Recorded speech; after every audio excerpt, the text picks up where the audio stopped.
Good morning. সবাইকে নতুন একটা দিনের অনেক অনেক শুভেচ্ছা। আর আমার পরিবারে তোমাদের সবাইকে জানাই স্বাগত। আশা করি তোমরা সবাই খুব ভালো আছো, সুস্থ আছো আর হাসি খুশিতে আছো। আর আজকে হচ্ছে 19 তারিখ সোমবার। আর আজকের দিনটা খুব ভালো, রাখি পূর্ণিমাও। কিন্তু এই বছর তো আমাদের কাল অসুচ, আমাদের কোনো রাখি পূর্ণিমা নেই। কিন্তু এই রাখি পূর্ণিমার দিনটা আমরা ভীষণ ভালোভাবে কাটাই, জানো তো। আর মুখার্জি মশাই ছাতুর শরবত খেয়ে অফিস বেরোচ্ছে। রুটি তরকারি করেছিলাম সকালবেলায়, খেলোই না। আসলে আজকে এত দেরি হয়ে গেছে, ওই যে লোকাল ট্রেন ধরতে হবে, লোকাল ট্রেনের টাইম আর নিজের টাইম একটু যদি 19-20 হয়ে যায় তখনই তাড়াহুড়ো লেগে যায়। তাই ছাতুর শরবত খেয়ে বেরিয়ে গেল। আর আমাদের আজকে দেখো এখানটা আকাশ পুরো মেঘলা। আর তার তো জানোই, এখানের জায়গার নাম দিয়েছি তারকেশ্বর। আসল তারকেশ্বরে থাকেন হচ্ছে মহাদেব, আর আমাদের এখানে থাকে হচ্ছে দুনিয়ার তার। এখান থেকে একটু উঁকি ঝুঁকি মেরে আকাশ দেখি, আর চারপাশটায় মনে হচ্ছে প্রায় বৃষ্টি নেমেই যাবে। আমার ঠাকুর পুজো দেওয়া হয়ে গেছে। আজকে যেহেতু পূর্ণিমা, তোমরাও একটু আমার এই গোপাল সোনাকে দর্শন করে নাও। আর এই যে ধূপদীপ, এই দৃশ্য কিন্তু সকাল সকাল সকলের মনের জ্বালা জুড়োয়, তাই না? মানসিক একটা শান্তি তো এনেই দেয়। আর এই যে ধূপদীপের গন্ধ চারপাশে ছড়িয়ে যায় সকালে, যখন আমরা ঘরের পরিষ্কার পরিচ্ছন্ন করে একদম ঘর পোছা দিয়ে এই যে ধূপদীপটা জ্বালাই না, তখন একটা আলাদা অনুভূতি হয় মনের মধ্যে, না নেগেটিভিটিগুলো চলে যায়। তারপর কাজ করতেও খুব ভালো লাগে। আমি জানি না ঠাকুরের কি মাহাত্ম্য বা কি গুণ, কারণ সব বিপদে তো আর ঠাকুর ছুটে আসে না, মানুষের কর্মের ফল মানুষকেই পেতে হয়।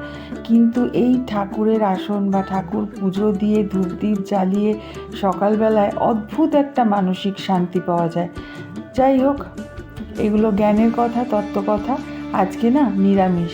আজকে যেহেতু পূর্ণিমা, প্রায় দিনই না আমাদের পরপর নিরামিষ হচ্ছে। যাই হোক, নিরামিষ খাবার দাবারের রেসিপি তোমাদের সাথে শেয়ার করি। কারণ দেখো, লাইফস্টাইল ব্লগ, রেগুলারের ব্লগ, যা হবে তাই তো দেখাবো। এগুলোতে তো আর নাটক করা চলে না। আমি একটু ছানার ডালনা বানাবো, কারণ এটা একঘেয়ে জিনিস হলেও না আমাদের বাড়িতে ভীষণ চলে, এত ভালোবেসে খায়। তবে আজকে আর ওই কাজু বাটা, আগের দিনও শেয়ার করেছিলাম, কাজু বাটা দিয়েছিলাম, একটু চারমগজ দিয়েছিলাম। আজকে আর এগুলো দেবো না। আজকে একদম মায়ের মতন করার চেষ্টা করব, দেখি মায়ের মতন হয় কি না।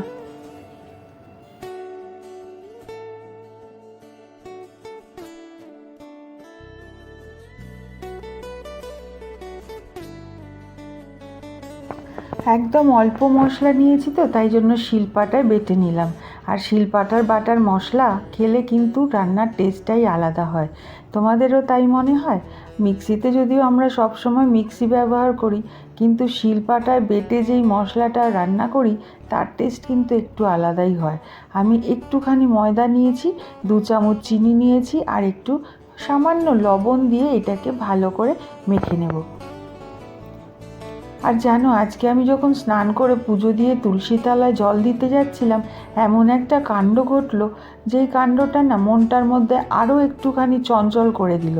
কীরকম বলো তো? আমি যখন তুলসী তলায় জল দিচ্ছি, ধূপদীপ দিচ্ছি, তখন হঠাৎ বাইরে একটা একদম বুড়ি মহিলা, একদম বয়স্ক, তার কত বয়স হবে জানি না, বেশ থুনথুনে হয়ে গেছে, দাঁত ফোকলা, হঠাৎ আমার কাছে এসে না হাউমাউ করে কেঁদে উঠল।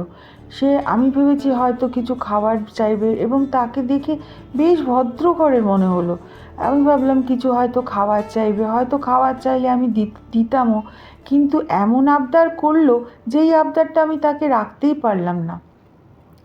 আমাকে বলছে, তোমার বাড়িতে আমাকে আশ্রয় দাও, আমি তোমাকে টাকা দিয়ে দেবো, তুমি আমাকে আশ্রয় দাও। আমি কি বলি বলো তো? এরকম ভয়ঙ্কর টাইপের আজকাল ঘটনা ঘটছে। আর দেখে বয়স্ক ভদ্রমহিলাকে এত মায়া লাগছিল, সেই থেকে না মনটা ভীষণ চঞ্চল হয়ে রয়েছে। আমি যদিও ক্যামেরাবন্দি করতে পারিনি, কারণ তখন তো আমি পুজো দিচ্ছিলাম, সেই সময়টায় কি ছুটে এসে ক্যামেরা ধরা যায়? কিন্তু দেখাতে পারলাম না বয়স্ক ভদ্রমহিলাকে। কার ঘরের মহিলা, হয়তো ব্রেনে প্রবলেম হয়েছে, নাকি উনি সত্যি সত্যি বিপদে রয়েছেন, বুঝতেই পারলাম না।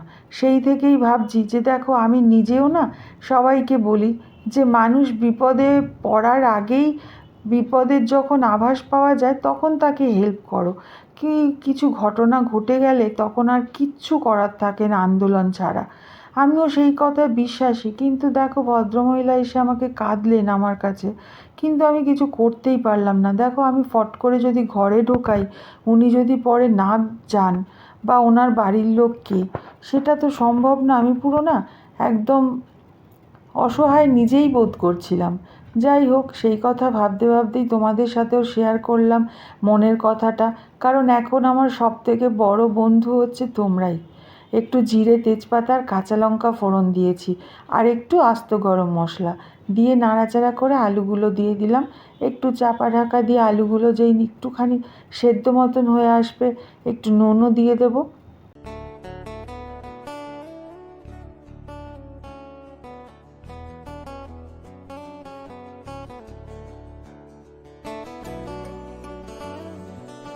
আর আমার কাছে না মাছ মাংস রান্নার থেকে নিরামিষ রান্নাটা একদম নির্ঝামেলার মনে হয়।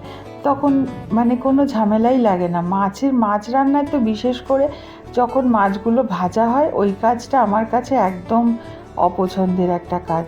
মনে হয় কেউ যদি মাছটা ভেজে দেয়, আমি সাথে সাথে রান্নাটা করে দিতে পারবো।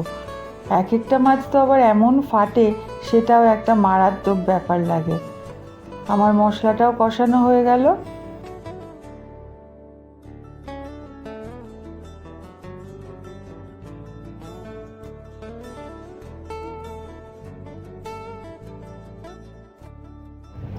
এবার একটু জল দিয়ে ঢাকা চাপা দিয়ে দিই।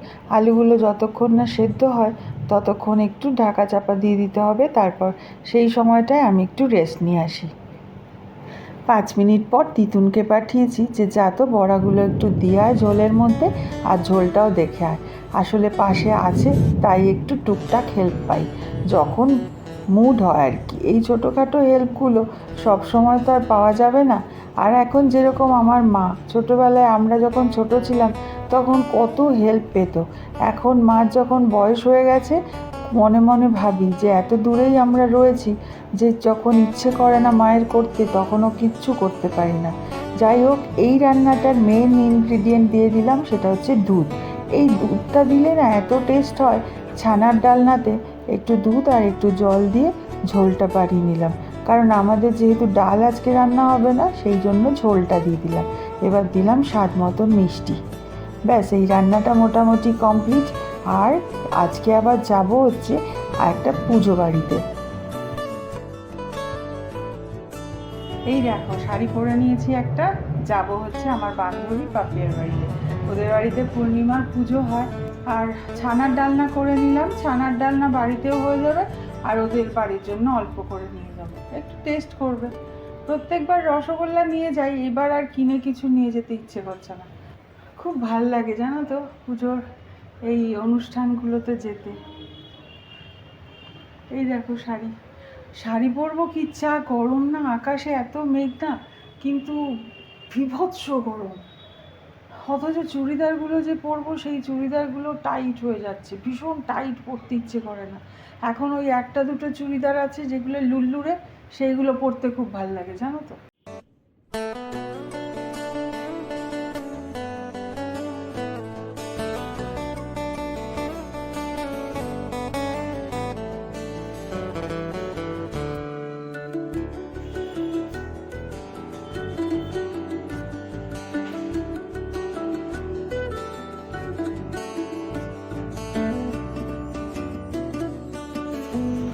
চলে এসছে ওদের বাড়ি, পথে আবার এদের সাথে দেখা। কি সুন্দর বসে গল্প করছে দেখো। আর ওদের বাড়িতে ঢুকেই দেখি কি সুন্দর ছোট ছোট কাপের মধ্যে চারা গাছ বসিয়েছে, মানে চারা গাছের বীজ আর কি।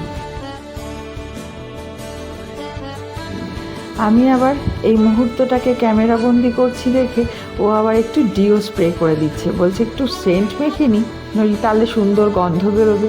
এইসব বন্ধুদের মজা আর মুহূর্তগুলো অনেকটা মনকে ভালো ভালো করে দেয় জানো তো। আমাদের রক্ষাবন্ধন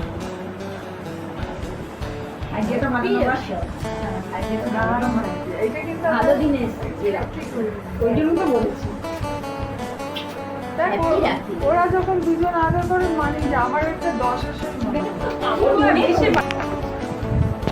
এলে আমাকে আবার দিতে হবে, আবার নতুন করে তোকে পোশাক উঠে যাচ্ছে।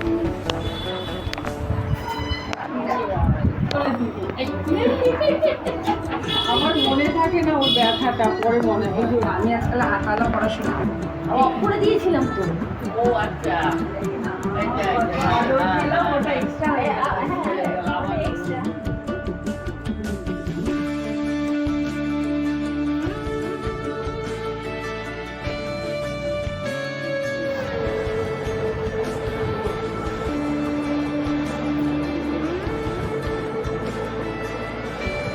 হয়ে গেছে। কত আদর, ভালো লাগে কি ভালো লাগে। মায়েদের আদর খেতে কি ভালো লাগে। ওরা পর বসে ইয়ে করতো। ও খুব আদর করে দাও ওকে।